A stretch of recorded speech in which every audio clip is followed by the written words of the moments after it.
नरेंद्र मोदी जी स्वयं हमारे बीच में आज उपस्थित हैं।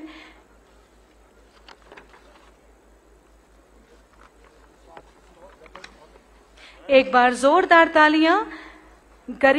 गरिमामयी उपस्थिति है निरंजनी अखाड़ा से महंत कैलाशानंद जी महाराज, जो कि आचार्य हैं महामंडलेश्वर से, अवंतिकानंद ब्रह्मचारी महाराज, जो कि सचिव हैं, आनंद अखाड़े से बालकानंद गिरी जी महाराज, जो आचार्य महामंडलेश्वर हैं, परमार्थ निकेतन से श्री चिदानंद मुनि जी महाराज, जो अध्यक्ष हैं, और केदार सभा से श्री विनोद शुक्ला जी। मंचासीन महानुभावों का मैं डॉक्टर कंचन नेगी तहे दिल से आपका स्वागत और अभिनंदन करती हूं। कार्यक्रम को आगे बढ़ाते हुए मैं आमंत्रित करना चाहूंगी उत्तराखंड के यशस्वी मुख्यमंत्री श्री पुष्कर सिंह धामी जी को, जिन्होंने माननीय प्रधानमंत्री जी के पद चिन्हों पर चलकर सबका साथ, सबका विकास, सबका विश्वास और सबका प्रयास की बागडोर है थामी।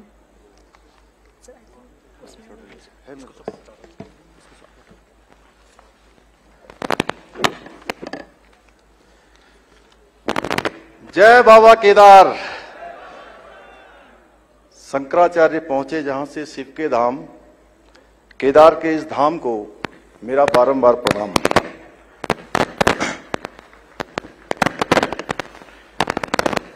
मंच पर उपस्थित विश्व के सर्वाधिक लोकप्रिय नेता एवं हमारे देश के यशस्वी प्रधानमंत्री आदरणीय नरेंद्र मोदी जी, महामहिम राज्यपाल लेफ्टिनेंट जनरल सेवानिवृत्त गुरमीत सिंह जी, क्षेत्र के माननीय सांसद व पूर्व मुख्यमंत्री आदरणीय तीरथ सिंह रावत जी, मेरे मंत्रिमंडल के सहयोगी आदरणीय डॉक्टर हरक सिंह रावत जी, आदरणीय डॉक्टर धन सिंह रावत जी, आदरणीय स्वामी यतीश्वरानंद जी, भारतीय जनता पार्टी के प्रदेश अध्यक्ष आदरणीय मदन कौशिक जी, एवं कार्यक्रम में उपस्थित सभी आचार्यगण, कार्यक्रम में उपस्थित महामंडलेश्वर निरंजनी अखाड़ा स्वामी कैलाशानंद जी, आचार्य महामंडलेश्वर स्वामी बालकानंद जी गिरी जी महाराज, स्वामी चिदानंद जी महाराज,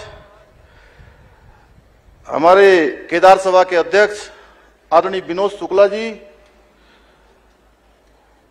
कार्यक्रम में उपस्थित सभी तीर्थ पुरोहित, केदार सभा के सभी सदस्य, हक हकूकधारी, रावल, देश भर के विभिन्न ज्योतिर्लिंगों, मठों आदि से जुड़े हुए शिव भक्त तथा कार्यक्रम में उपस्थित देश भर के सभी मुख्यमंत्रीगण, सभी माननीय राज्यपालगण, आदरणीय सांसदगण, सभी केंद्रीय मंत्रीगण, सभी देश के सभी प्रदेशों से जुड़े हुए सभी विधायकगण, उपस्थित भाइयों एवं बहनों, मैं सर्वप्रथम देवभूमि उत्तराखंड की 1.25 करोड़ देवतुल्य जनता की ओर से भगवान शिव के 12 ज्योतिर्लिंगों में से एक केदारनाथ धाम में पधारने पर हमारे देश के यशस्वी प्रधानमंत्री श्री आदरणीय नरेंद्र मोदी जी का हार्दिक स्वागत एवं अभिनंदन करता हूं।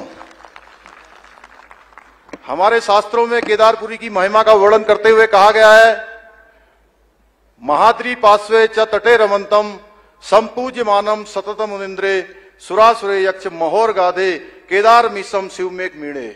अर्थात जो भगवान शिव पर्वतराज हिमालय के समीप मंदाकिनी के तट पर स्थित केदारखंड नामक शिखर में निवास करते हैं तथा मुनियों के द्वारा हमेशा पूजित देवता, असुर, यक्ष, किन्नर और नाग आदि भी जिनका पूजन किया करते हैं, उन्हीं अद्वितीय कल्याणकारी केदारनाथ शिव को मैं नमन करता हूं।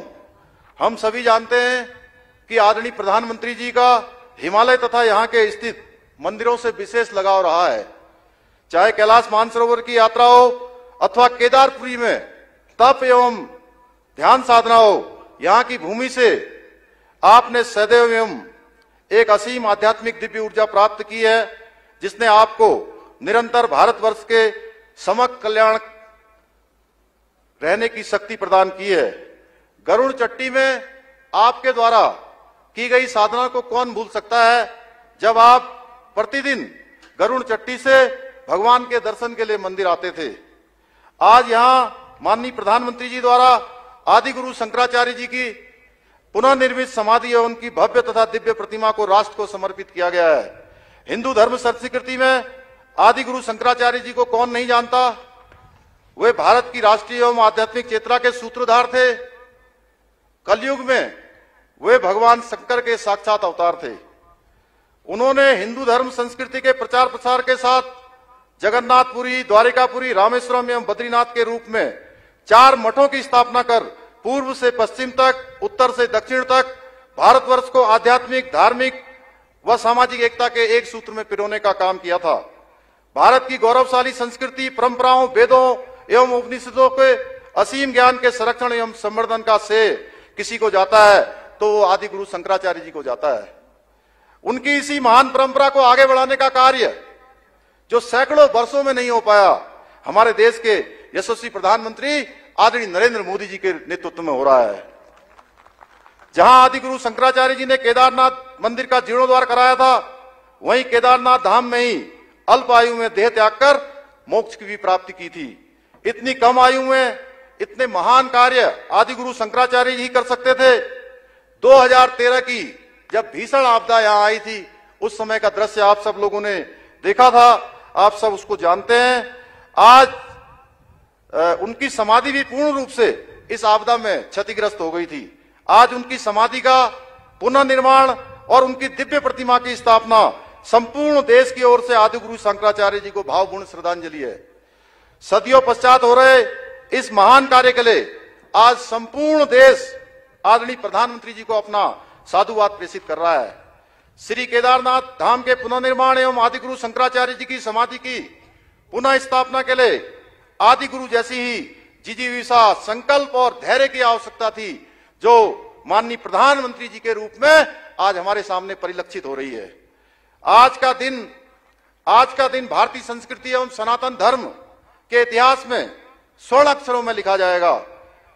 आज भी मुझे 2013 की जो भयानक त्रासदी का दौर है वो याद है। जब आप गुजरात के मुख्यमंत्री थे, आपने सर्वप्रथम उत्तराखंड की सहायता के लिए और केदारपुरी के पुनर्निर्माण के लिए आप आगे आए थे, आपने हाथ बढ़ाया था। कहा जाता है कि भगवान को भक्त से अधिक कोई प्रिय नहीं होता है। यह भगवान शिव का ही आशीर्वाद है कि उन्होंने अपने परम भक्त को अपने धाम के पुनर्निर्माण के कार्य के लिए चुना है।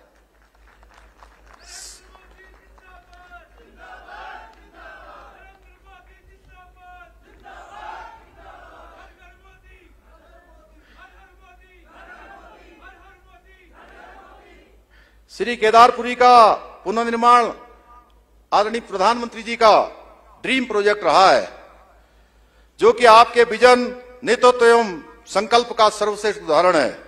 ये बाबा केदार और देवभूमि के प्रति आपका विशेष अनुराग ही है, जिसके कारण से पिछले 5 वर्षों में सैकड़ों करोड़ रुपए के पुनर्निर्माण के कार्य केदारनाथ में हुए हैं। आपके निर्देशन में केदारपुरी में जहां प्रथम चरण में 225 करोड़ रुपए के कार्य पूर्ण हो चुके हैं, जिसका आज आपके द्वारा लोकार्पण होना है, वहीं 184 करोड़ रुपए के कार्य द्वितीय चरण में गतिमान है। जब यह द्वितीय चरण का काम पूर्ण हो जाएगा, अप्रैल माह से तृतीय चरण का काम भी प्रारंभ होगा। इसके साथ ही बद्रीनाथ धाम के मास्टर प्लान के लिए 245 करोड़ रुपए की धनराशि स्वीकृत आपके निर्देशन में हो चुकी है।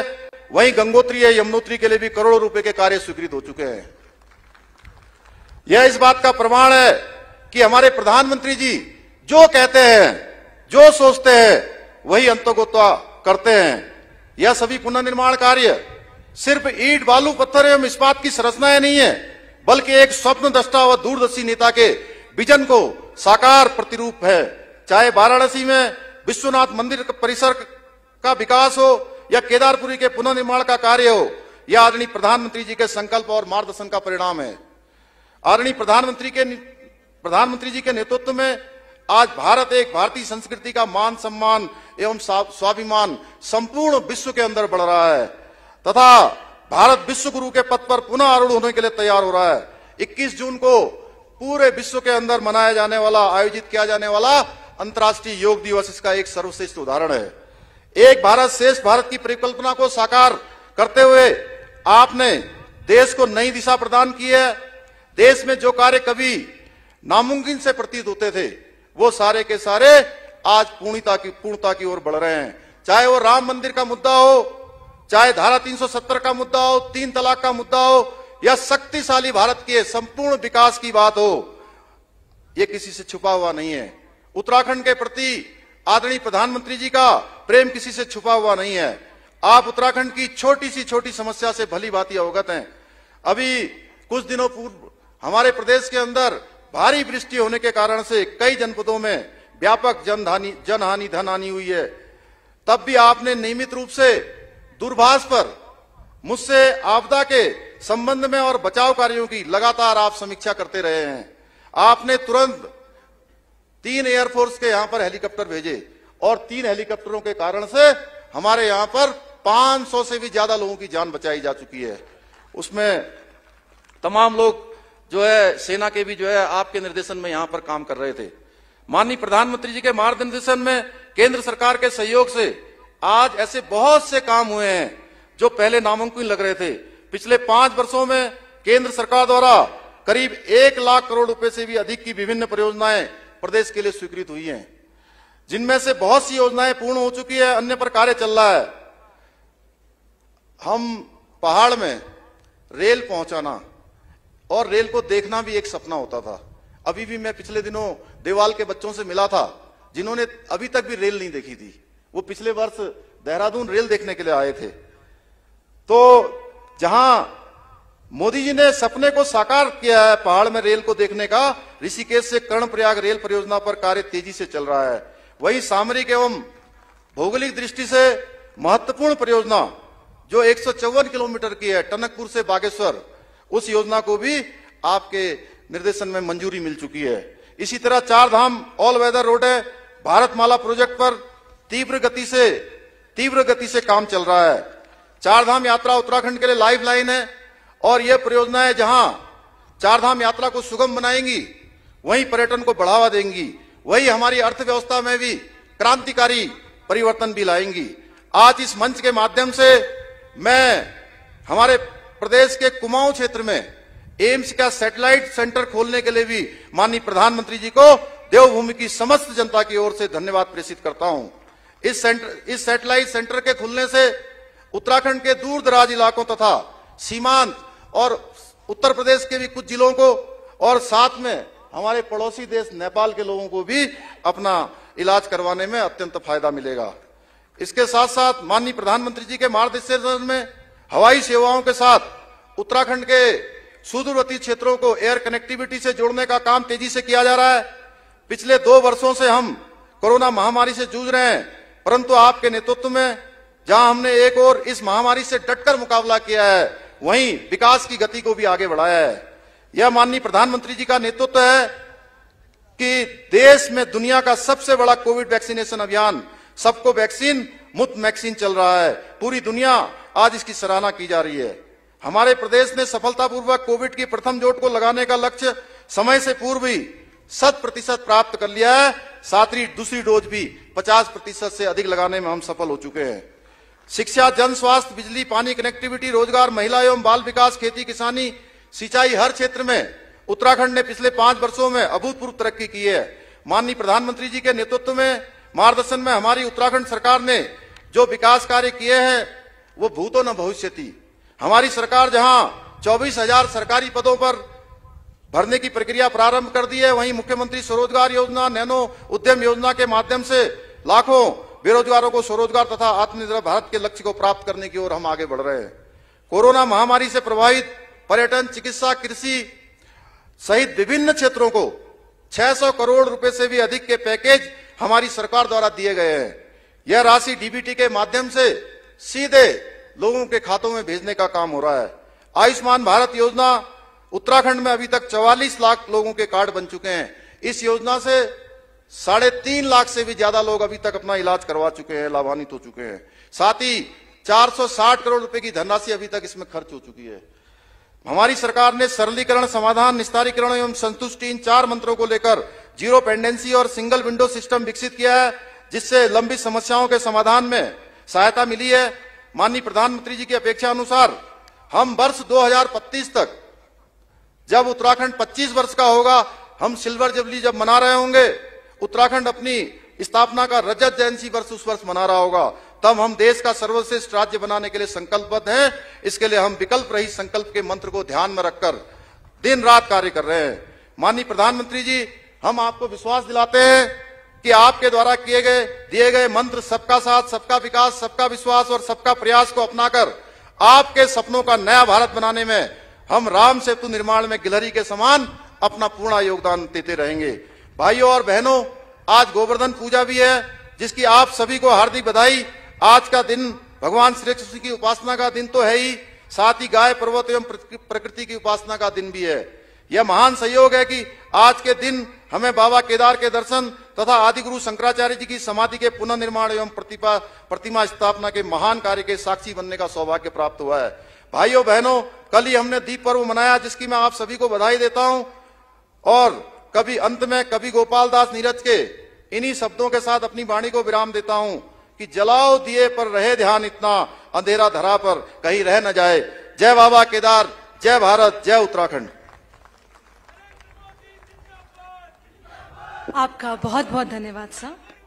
अब वक्त हो चला है श्री केदारनाथ धाम में पुनर्निर्माण के अंतर्गत प्रस्तावित कार्यों के लोकार्पण का। मैं आमंत्रित करना चाहूंगी भारत की शान और विश्व के सबसे लोकप्रिय प्रधानमंत्री श्री नरेंद्र मोदी जी से, साथ में महामहिम राज्यपाल उत्तराखंड और उत्तराखंड के मुख्यमंत्री श्री पुष्कर सिंह धामी जी के साथ साथ मंचासीन मंत्रीगण से कि वो मेरे दाईं ओर श्री केदारनाथ धाम में पुनर्निर्माण के अंतर्गत प्रस्तावित कार्यक्रमों का लोकार्पण करें।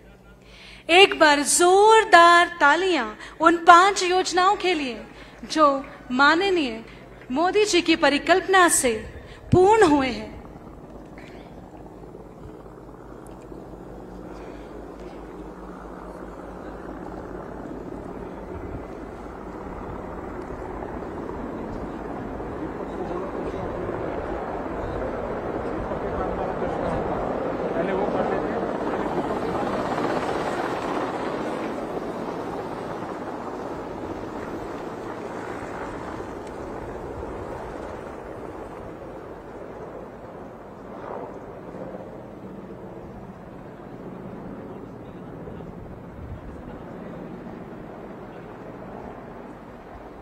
तो जैसा कि हम सब देख रहे हैं कि हमारे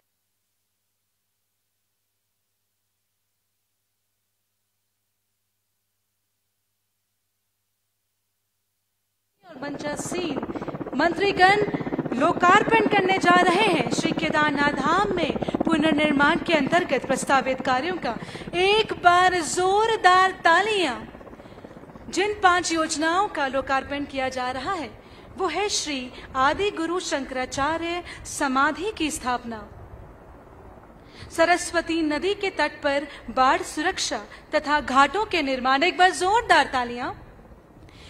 तीर्थ पुरोहितों के आवास, मंदाकिनी नदी तट पर बाढ़ सुरक्षा तथा गरुड़ चट्टी के लिए मंदाकिनी नदी पर 60 मीटर पुल के निर्माण। और वास्तव में आज बहुत ही खुशी का पल है कि हमारे देश के प्रधानमंत्री श्री नरेंद्र मोदी जी के करकमलों द्वारा श्री केदारनाथ धाम में पुनर्निर्माण के अंतर्गत प्रस्तावित कार्यों का लोकार्पण किया जा रहा है। और साथ ही केदारनाथ धाम में पुनर्निर्माण के अंतर्गत प्रस्तावित कार्यों के शिलान्यास भी किया गया। एक बार जोरदार तालियां।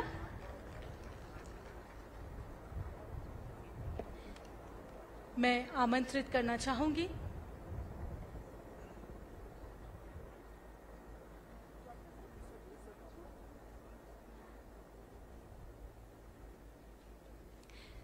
वास्तव में बहुत ही खुशी का पल है, गौरव के ये अनमोल क्षण है हम सभी के लिए कि बाबा केदार के दर्शन के साथ साथ हमारे देश के प्रख्यात प्रधानमंत्री श्री नरेंद्र मोदी जी हमारे साथ रूबरू होने जा रहे हैं। एक बार जोरदार तालियां नरेंद्र मोदी जी के लिए।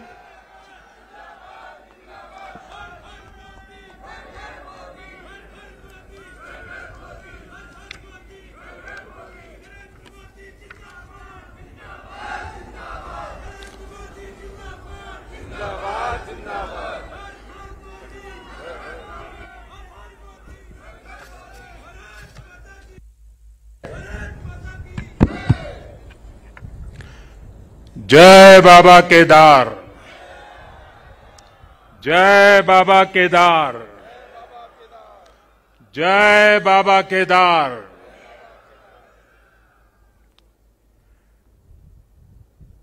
दैवीय आभा से सुसज्जित इस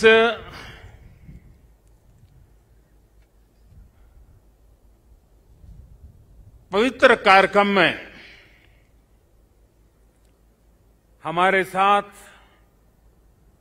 मंच पर उपस्थित सभी वरिष्ठ महानुभाव, इस पावन पवित्र भूमि पर पहुंचे हुए सभी श्रद्धालुगण, आप सबको आदरपूर्वक मेरा नमस्कार।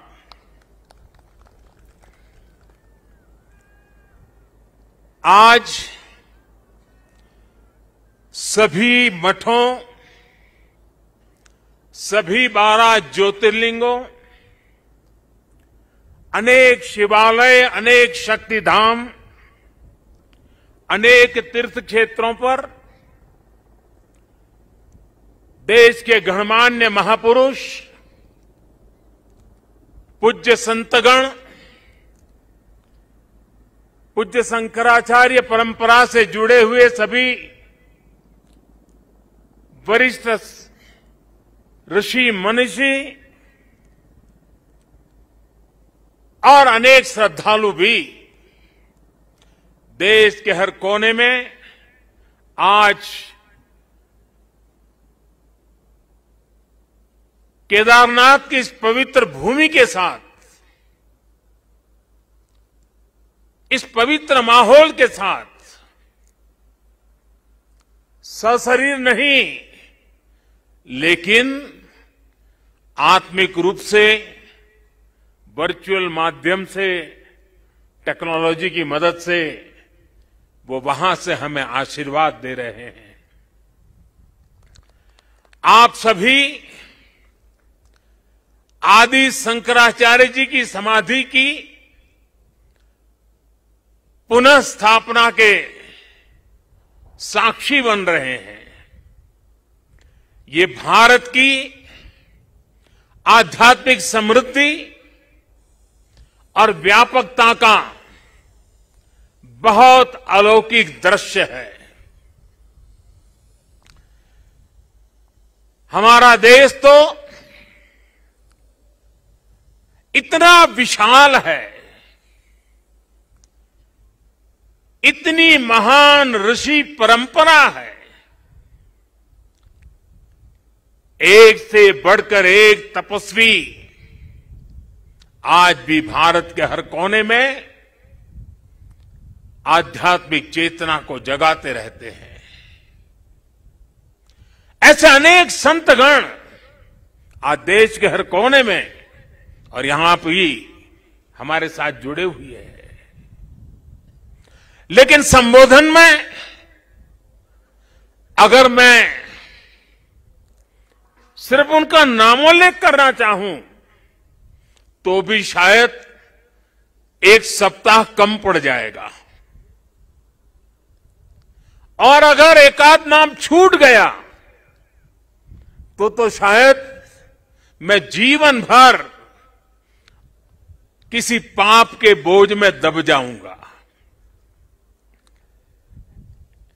मेरी इच्छा होते हुए भी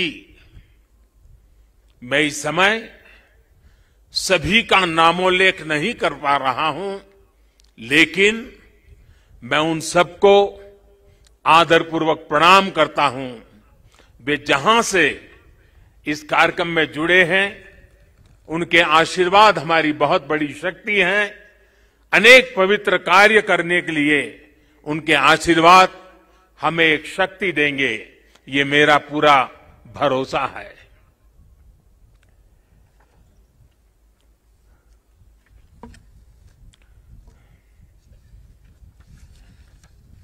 हमारे यहां कहा जाता है, आवाहनम न जानामि, न जानामि विसर्जनम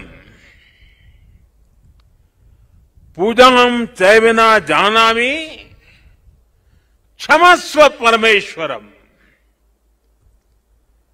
इसलिए मैं हृदय से ऐसे सभी व्यक्तियों से माफी मांगते हुए इस पुण्य अवसर पर देश के कोने कोने से जुड़े शंकराचार्य, ऋषिगण, महान संत परंपरा के सभी अनुयायी, आप सबको यहीं से प्रणाम करके मैं आपका आशीर्वाद मांगता हूं।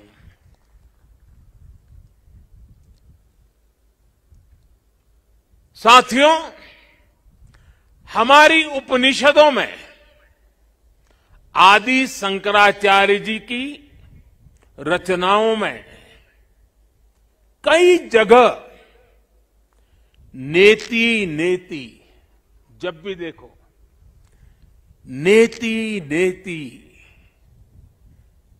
एक ऐसा भाव विश्व, नेति नेति कहकर एक भाव विश्व का विस्तार दिया गया है। रामचरितमानस को भी अगर हम देखें तो उसमें भी इस बात को दोहराया गया है, अलग तरीके से कहा गया है। रामचरितमानस में कहा गया है कि अभिगत अकथ अपार, अभिगत अकथ अपार, नेति नेति नित निगम कह, नेति नेति नित निगम कह। अर्थात कुछ अनुभव इतने अलौकिक, इतने अनंत होते हैं कि उन्हें शब्दों से व्यक्त नहीं किया जा सकता। बाबा केदारनाथ की शरण में आकर जब भी आता हूं, यहां के कण कण से जुड़ जाता हूं। यहां की हवाएं, ये हिमालय की चोटियां, ये बाबा केदार का सानिध्य न जाने कैसी अनुभूति की तरफ खींच के ले चला जाता है, जिसके लिए मेरे पास शब्द है ही नहीं। दीपावली के पवित्र पर्व पर कल मैं सीमा पर अपने सैनिकों के साथ था और आज तो ये सैनिकों की भूमि पर हूं। मैंने त्योहारों की खुशियां मेरे देश के जवान वीर सैनिकों के साथ बांटी। देशवासियों का प्रेम का संदेश, देशवासियों की उनके प्रति श्रद्धा, देशवासियों के उनके आशीर्वाद, 130 करोड़ आशीर्वाद लेकर के मैं कल सेना के जवानों के बीच गया था। और आज मुझे गोवर्धन पूजा के दिन, और गुजरात के लोगों के लिए तो आज नया वर्ष है,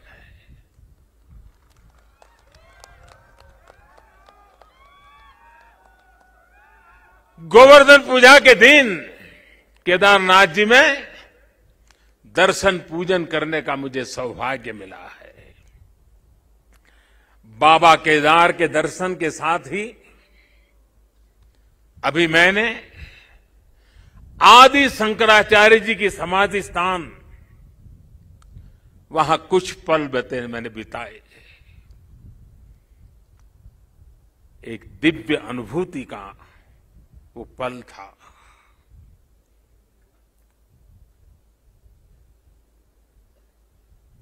सामने बैठते ही लग रहा था कि आदि शंकर की आंखों से वो तेज पुंज, वो प्रकाश पुंज प्रवाहित हो रहा है जो भव्य भारत का विश्वास जगा रहा है। शंकराचार्य जी की समाधि एक बार फिर और अधिक दिव्य स्वरूप के साथ हम सबके बीच है। इसके साथ ही सरस्वती तट पर घाट का निर्माण भी हो चुका है और मंदाकिनी पर बने पुल से गरुड़ चट्टी उस मार्ग को भी सुगम कर दिया गया है। और गरुड़ चट्टी का तो मेरा विशेष नाता भी रहा है। यहां एक दो लोग हैं पुराने जो पहचान जाते हैं। मैंने आपके दर्शन किए, मुझे अच्छा लगा। साधु तो चलता भला, यानी पुराने लोग तो चले गए हैं। कुछ लोग इस स्थान को छोड़ के चले गए, कुछ लोग इस धरा को छोड़ करके चले गए। अब मंदाकिनी के किनारे बाढ़ से सुरक्षा के लिए जिस दीवार का निर्माण किया गया है, इससे श्रद्धालुओं की यात्रा अब और सुरक्षित होगी। तीर्थ पुरोहितों के लिए नए बने आवासों से उन्हें हर मौसम में सुविधा होगी। भगवान केदारनाथ की सेवा उनके लिए अब कुछ सरल होगी, कुछ आसान होगी। और मैंने तो पहले देखा है, कभी प्राकृतिक आपदा आ जाती थी तो यात्री यहां फंस जाते थे, तो इन पुरोहितों के घरों में ही एक एक कमरे में इतने लोग अपना समय बिताते थे। और मैं देखता था कि हमारे पुरोहित खुद बाहर ठंड में ठिठुरते थे, लेकिन अपने जो यजमान आते थे, जो अपने उनकी चिंता करते थे। मैंने सब देखा हुआ है, उनके भक्तिभाव को मैंने देखा हुआ है। अब उन मुसीबतों से उनको मुक्ति मिलने वाली है। साथियों, आज यहां यात्री सेवाओं और सुविधाओं से जुड़ी कई योजनाओं का शिलान्यास भी हुआ है। पर्यटक सुविधा केंद्र का निर्माण हो, यात्रियों की और इस इलाके के लोगों की सुविधा के लिए आधुनिक अस्पताल हो, सारी सुविधाओं वाला अस्पताल हो, रेंट सेंटर हो, ये सभी सुविधा श्रद्धालुओं की सेवा का माध्यम बनेगी। उनके तीर्थाटन को अब कष्ट से मुक्त, केदार से युक्त, जय भोले के चरणों में लीन होने का यात्रियों को एक सुखद अनुभव होगा। साथियों, बरसों पहले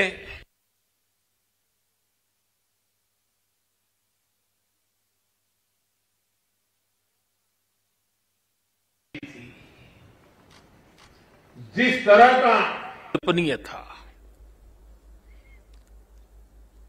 मैं मुख्यमंत्री तो गुजरात का था,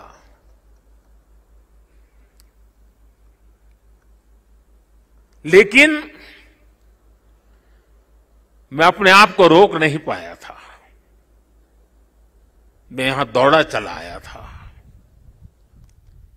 मैंने अपनी आंखों से उस तबाही को देखा था, उस दर्द को देखा था। जो लोग यहां आते थे वो सोचते थे कि क्या अब ये हमारा केदार धाम या हमारा केदारपुरी फिर से उठ खड़ा होगा क्या? लेकिन मेरे भीतर की आवाज कह रही थी, ये पहले से अधिक आन बान शान के साथ खड़ा होगा।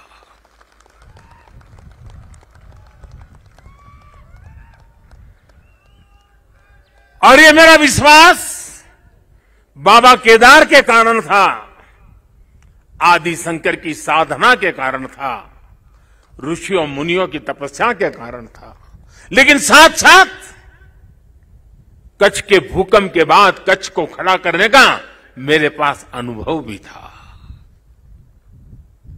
और इसलिए मेरा विश्वास था, और आज वो विश्वास अपनी आंखों से साकार हुआ देखना, इससे बड़ा जीवन का क्या संतोष हो सकता है।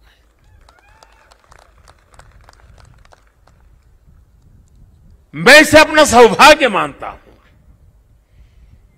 कि बाबा केदार ने, संतों के आशीर्वाद ने, इस पवित्र धरती ने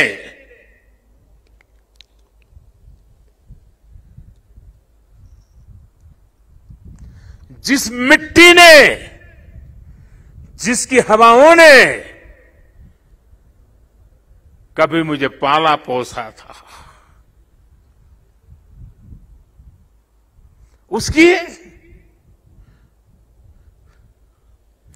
सेवा करने का सौभाग्य मिलना, इससे बड़ा जीवन का पुण्य क्या होता है।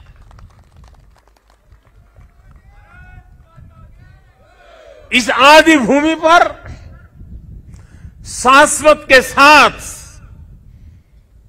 आधुनिकता का ये मेल, विकास के ये काम भगवान शंकर की सहज कृपा का ही परिणाम है।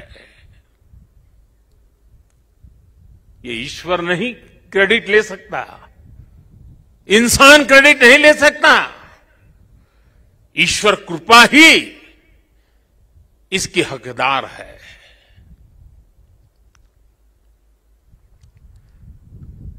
मैं इस पुनीत प्रयासों के लिए उत्तराखंड सरकार का, हमारे ऊर्जावान नौजवान मुख्यमंत्री धामी जी का,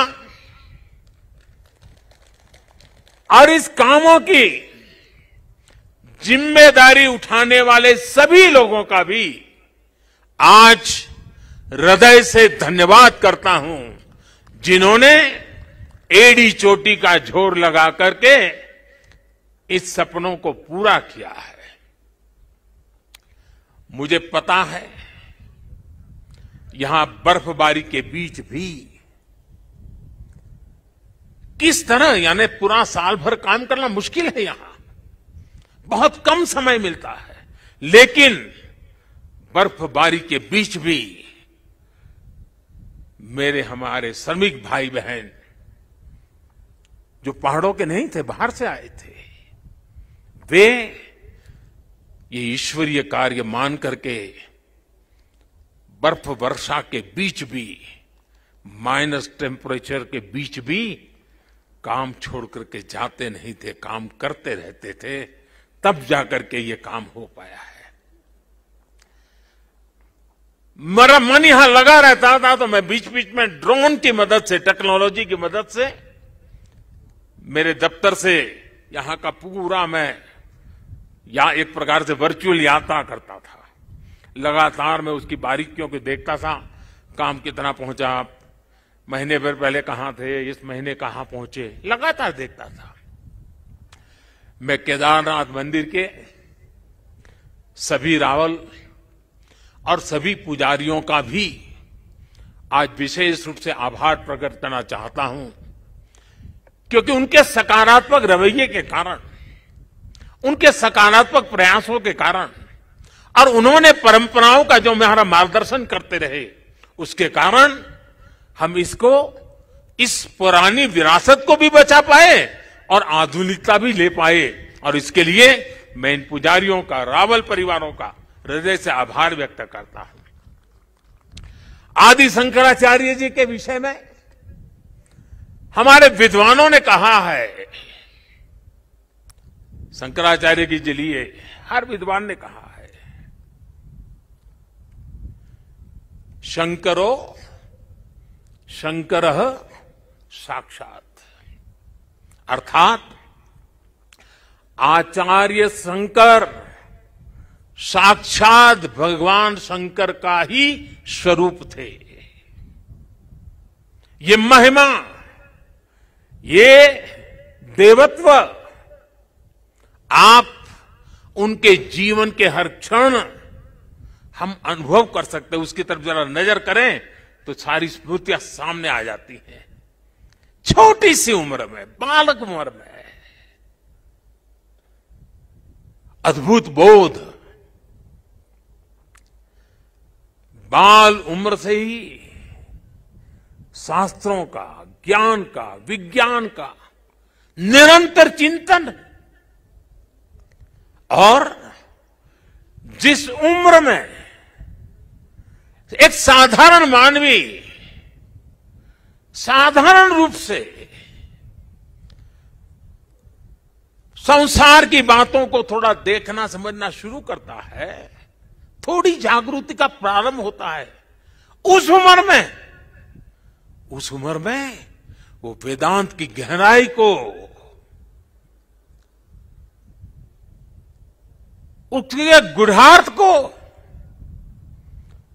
सांगोपांग विवेचन, उसकी व्याख्या अविरत रूप से किया करते थे।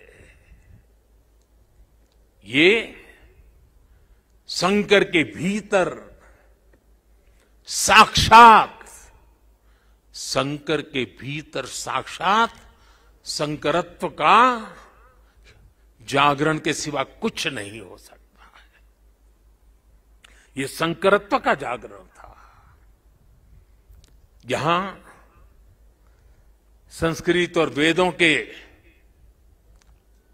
बड़े बड़े पंडित यहां भी बैठे हैं और वर्चुअली भी हमारे साथ जुड़े हैं।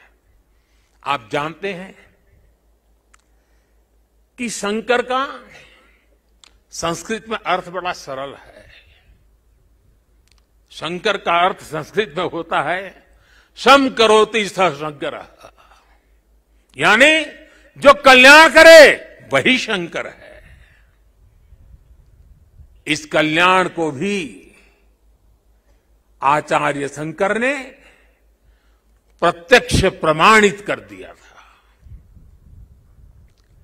उनका पूरा जीवन जितना असाधारण था, उतना ही वो जनसाधारण के कल्याण के लिए समर्पित थे।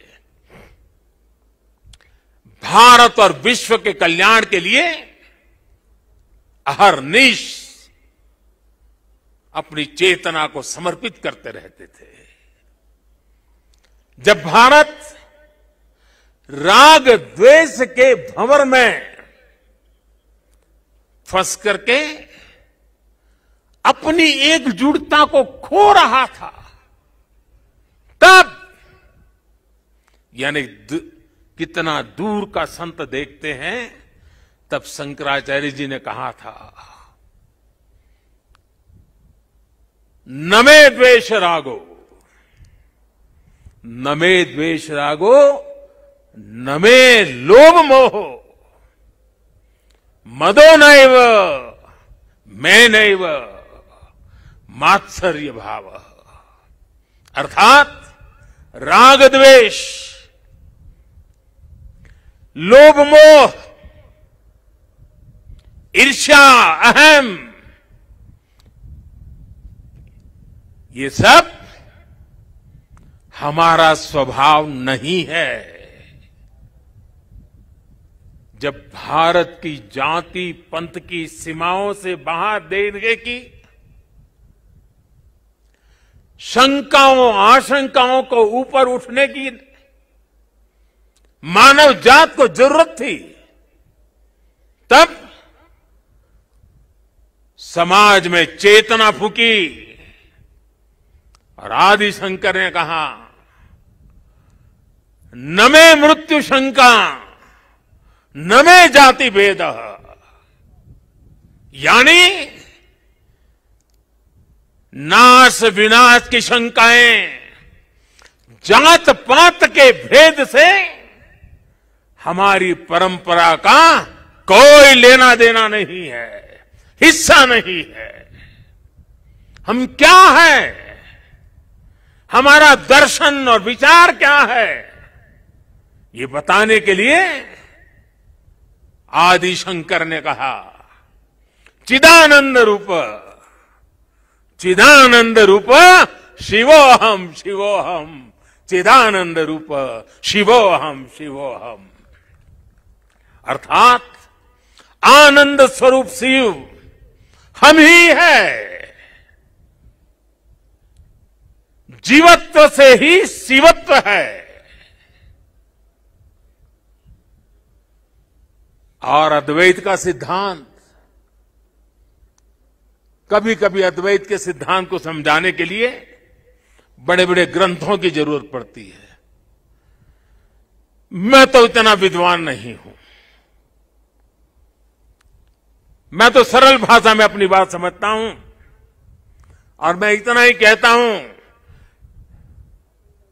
जहां द्वैत नहीं है वही तो अद्वैत है।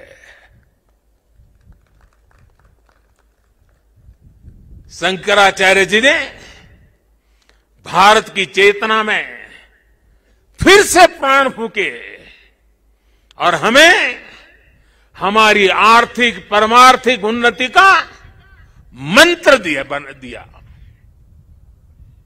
उन्होंने कहा ज्ञान विहीन, देखिए ज्ञान की उपासना की महिमा हमारा कितना महत्व रखता है। ज्ञान विहीन सर्वमतेन मुक्तिम न भजति जन्मशतेन, यानी दुख कष्ट और कठिनाइयों से हमारी मुक्ति का एक ही मार्ग है और वो है ज्ञान। भारत की ज्ञान की, विज्ञान और दर्शन की जो कालातीत परंपरा है, उसे आदि शंकराचार्य जी ने फिर से पुनर्जीवित किया, चेतना भर दी। साथियों, एक समय था जब अध्यात्म को, धर्म को केवल रूढ़ियों से जोड़कर कुछ ऐसी गलत मर्यादा और कल्पनाओं में जोड़कर देखा जाने लगा था। लेकिन भारतीय दर्शन तो मानव कल्याण की बात करता है।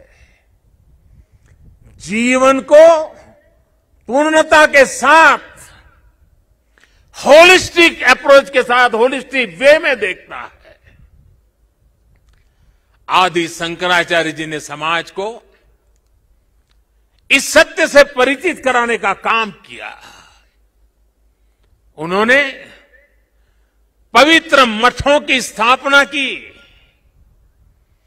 4 धामों की स्थापना की, 12 ज्योतिर्लिंगों का पुनर्जागृति का काम किया।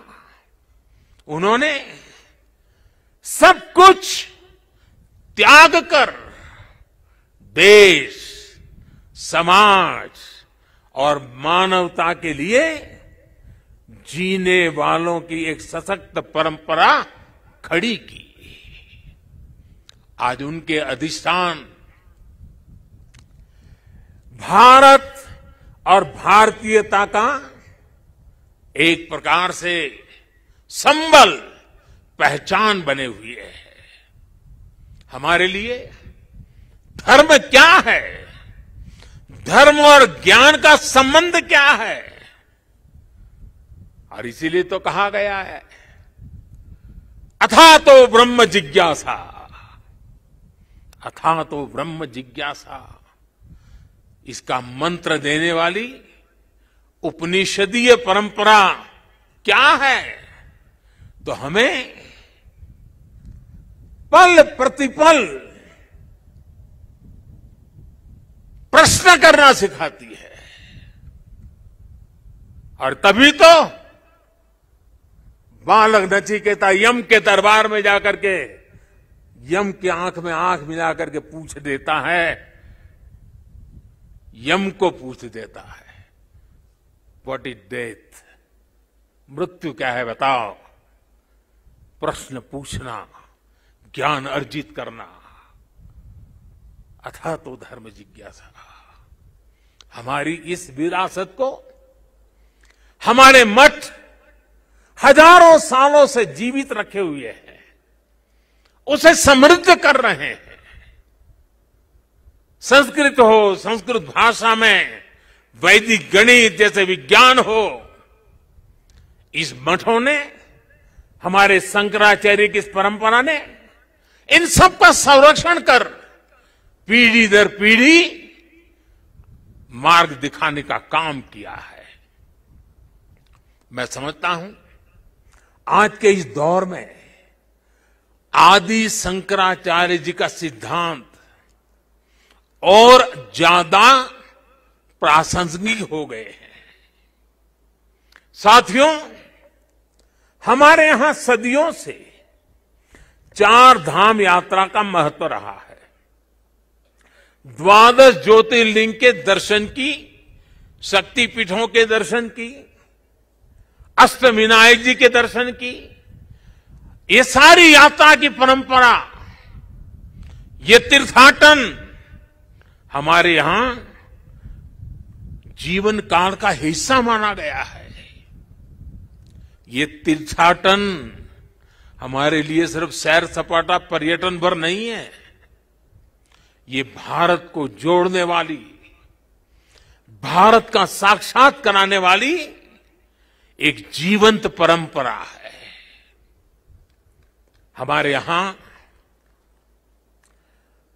हर किसी को, कोई भी व्यक्ति होगा, उसकी इच्छा होती है कि जीवन में कम से कम एक बार 4 धाम जरूर हो लें, 12 ज्योतिर्लिंग का दर्शन जरूर कर ले, मां गंगा में एक बार डुबकी जरूर लगा दे। पहले हम घर में बच्चों को शुरू से ही सिखाते थे, परंपरा थी। बच्चों को घर में सिखाया जाता था, सौराष्ट्रे सोमनाथ च श्रीशैले मल्लिकार्जुनम, बचपन में सिखाया जाता था। 12 ज्योतिर्लिंग का ये मंत्र घर बैठे बैठे एक बृहत भारत का, विशाल भारत का हर दिन यात्रा करा देता था।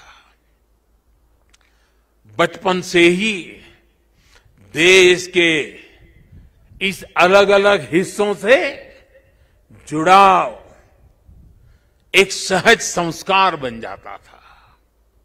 ये आस्था, ये विचार पूरब से पश्चिम तक, उत्तर से दक्षिण तक भारत की एक जीवित इकाई में बदल देता है। राष्ट्रीय एकता की ताकत को बढ़ाने वाला एक भारत श्रेष्ठ भारत का भव्य दर्शन सहज जीवन व्यवस्था का हिस्सा था। बाबा केदारनाथ के दर्शन करके हर श्रद्धालु एक नई ऊर्जा लेकर जाता है। साथियों, आदि शंकराचार्य की विरासत को, इस चिंतन का आज देश अपने लिए एक प्रेरणा के रूप में देखता है।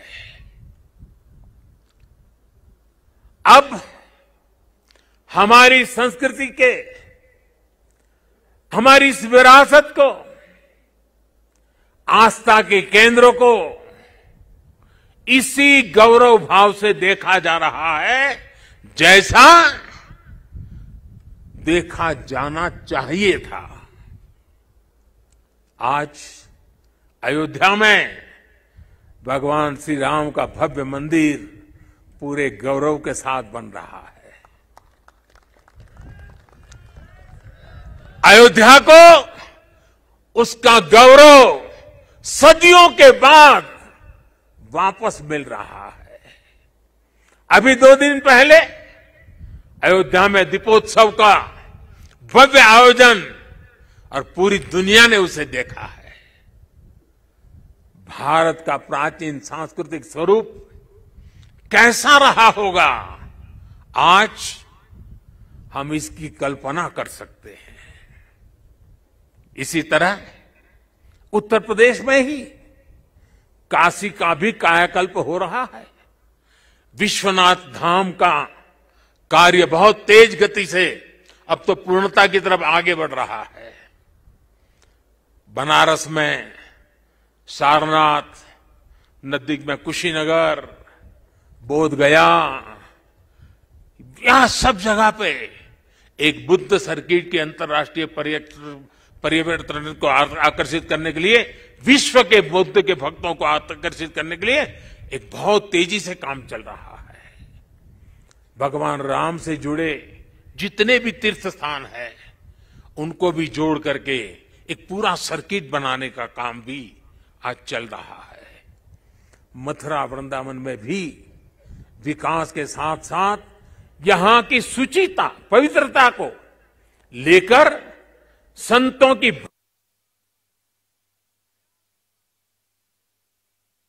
आधुनिकता की तरफ मोड़ दिया जा रहा है। इतना सब आज इसलिए हो रहा है क्योंकि आज का भारत आदि शंकराचार्य जैसे हमारे मनीषियों के निर्देशों में श्रद्धा रखते हुए, उस पर गौरव करते हुए आगे बढ़ रहा है। साथियों, इस समय हमारा देश आजादी का अमृत महोत्सव भी मना रहा है। देश अपने भविष्य के लिए, अपने पुनर्निर्माण के लिए नए संकल्प ले रहा है। अमृत महोत्सव के इस संकल्पों में से आदि शंकराचार्य जी को हम एक प्रकार से अपनी बहुत बड़ी प्रेरणा के रूप में देख सकते हैं। अब देश अपने लिए बड़े लक्ष्य तैयार करता है। कठिन समय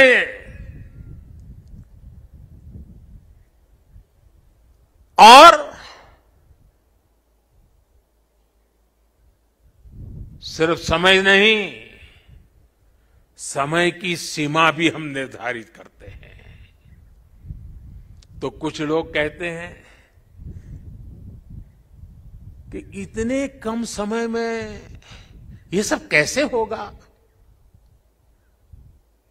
कभी कभी लोग ये भी कहते हैं, अरे यार होगा भी कि नहीं होगा।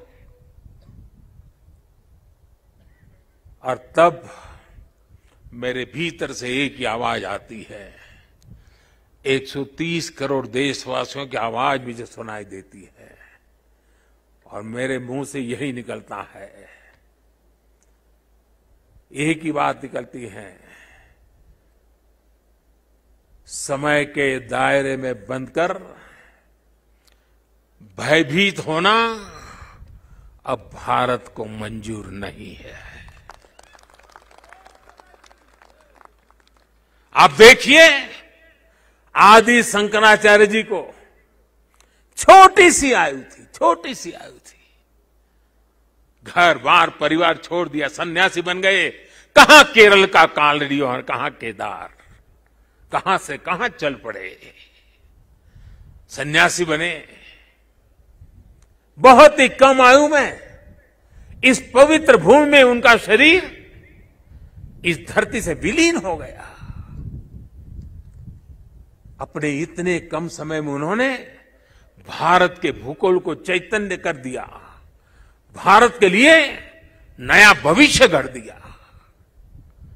उन्होंने जो ऊर्जा प्रज्वलित की वो आज भी भारत गतिमान बनाए हुए है। आने वाले हजारों साल तक ये गतिमान बनाए रखेगी। इसी तरह स्वामी विवेकानंद जी को देखिए, स्वाधीनता संग्राम में अनेक सेनानियों को देखिए। ऐसी कितनी ही महान आत्माएं, महान विभूतियां इस धरती पर आकर यहां प्रकट हुई, जिन्होंने समय की सीमाओं का उल्लंघन कर छोटे से कालखंड में कई कई युगों को गढ़ दिया। ये भारत इन महान विभूतियों की प्रेरणाओं पर चलता है। हम शाश्वत को एक प्रकार से स्वीकार करते हुए हम क्रियाशीलता पर विश्वास करने वाले लोग हैं। इसी आत्मविश्वास को लेकर देश आज इस अमृत काल में आगे बढ़ रहा है। और ऐसे समय में मैं देशवासियों से एक और आग्रह करना चाहता हूं। स्वाधीनता संग्राम से जुड़े ऐतिहासिक स्थानों को देखने के साथ साथ ऐसे पवित्र स्थानों को भी ज्यादा से ज्यादा जाएं, नई पीढ़ी को लेकर के जाएं, परिचित कराएं, मां भारती का साक्षात्कार करें, हजारों साल की महान परंपरा की चेतना को अनुभूति करें। आजादी के अमृत काल में स्वतंत्रता आजादी का यह भी एक महोत्सव हो सकता है। हर हिंदुस्तानी के दिल में, हिंदुस्तान के हर कोने कोने में, हर कंकर कंकर में शंकर का भाव जग सकता है। और इसलिए निकल पड़ने का ये समय है। जिन्होंने गुलामी के सैकड़ों वर्षों के कालखंड में हमारी आस्था को बांध करके रखा, हमारी आस्था को कभी खरोच तक नहीं आने दी। गुलामी के कालखंड में ये छोटी सेवा नहीं थी। क्या आजादी के कालखंड में उस महान सेवा को उसको पूजना, उस पर तर्पण करना, वहां तप करना, साधना करना, क्या हिंदुस्तानी का नागरिक का कर्तव्य नहीं है? और इसलिए मैं कहता हूं, एक नागरिक के तौर पर हमें इन पवित्र स्थानों को भी दर्शन करने के लिए जाना चाहिए। उन स्थानों की महिमा को जानना चाहिए।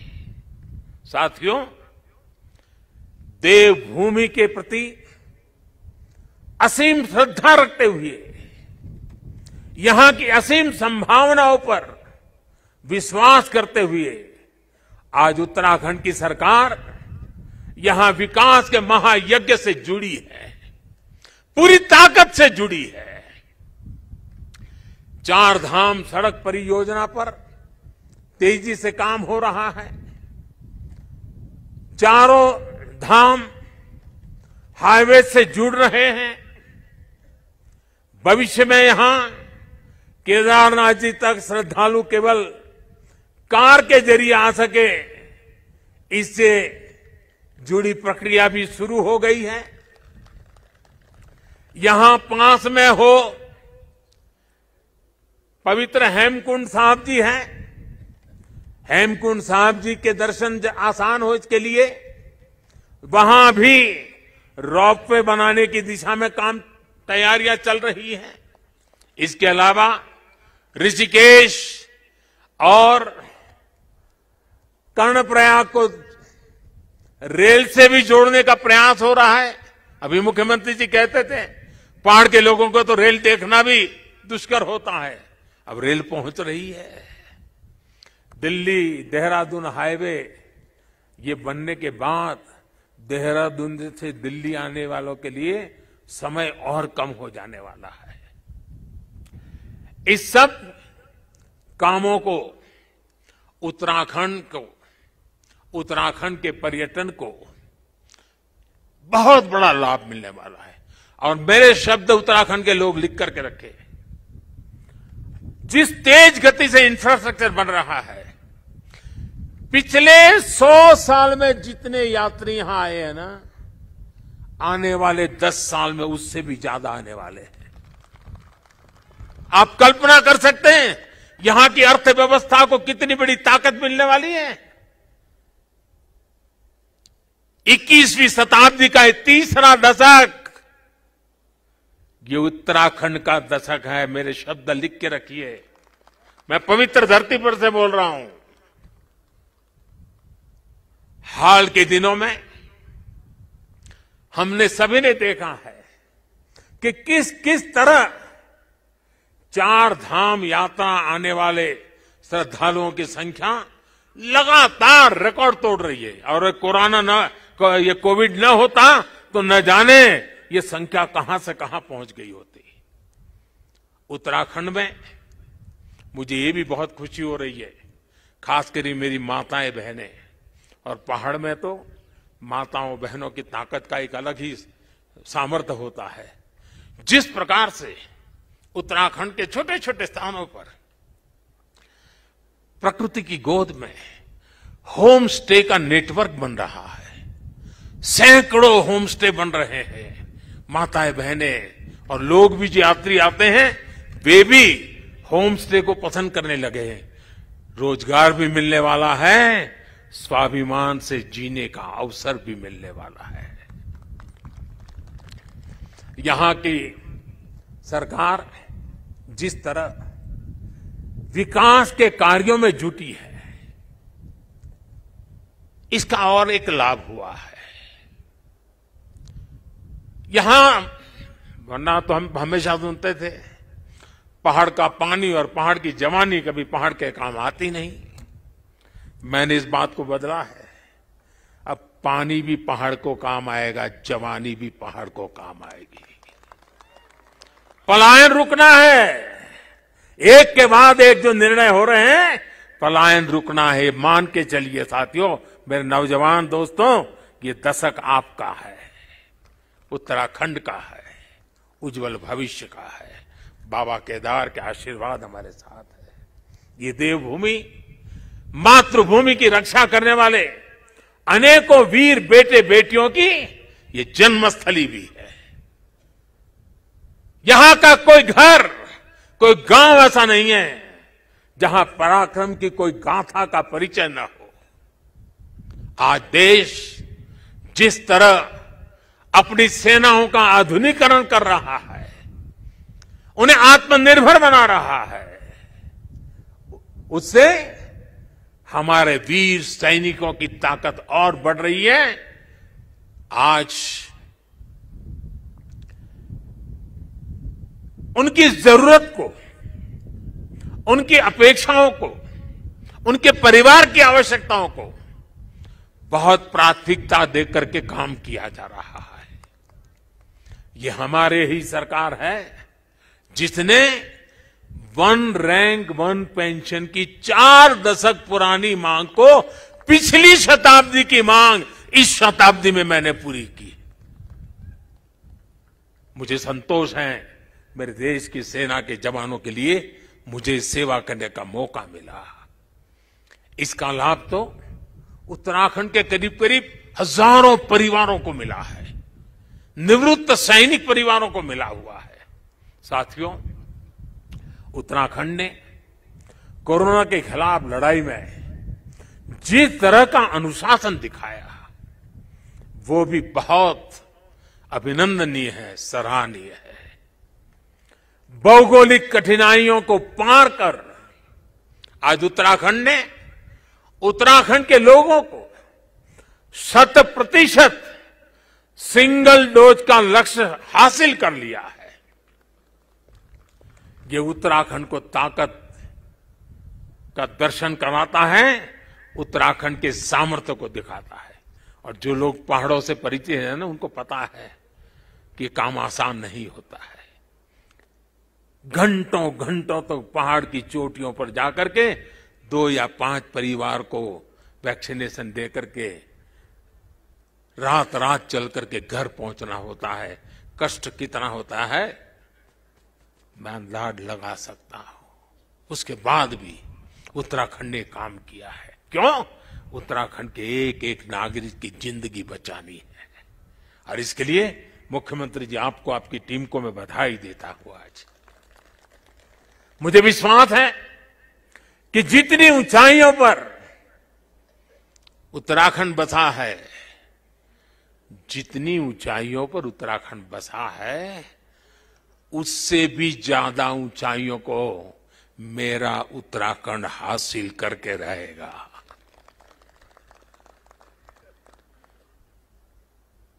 बाबा केदार की भूमि से, आप सबके आशीर्वाद से, देश के कोने कोने से संतों के, महंतों के, ऋषियों के, मुनियों के, आचार्यों के आशीर्वाद के साथ आज इस पवित्र धरती से अनेक संकल्पों के साथ हम आगे बढ़े। आजादी के अमृत महोत्सव में देश को नई ऊंचाई पर ले जाने का संकल्प हर कोई करे। दिवाली के बाद एक नया उमंग, नया प्रकाश, नई ऊर्जा हमें नया करने की ताकत दें।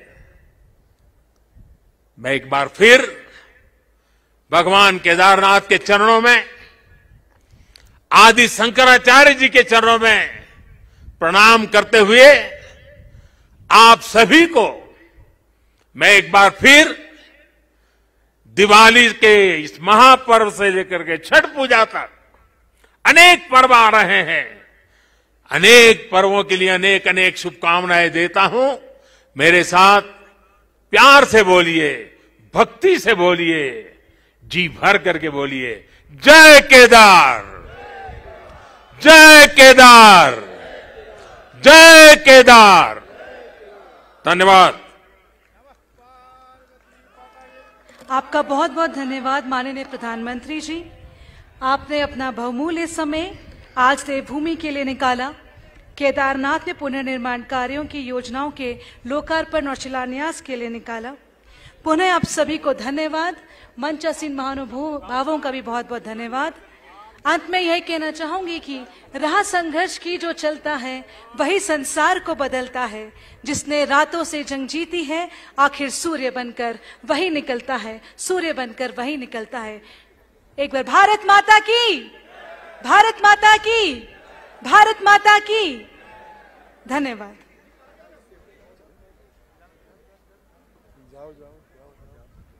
भाई साहब उधर मत जाओ। अरे रुको ना।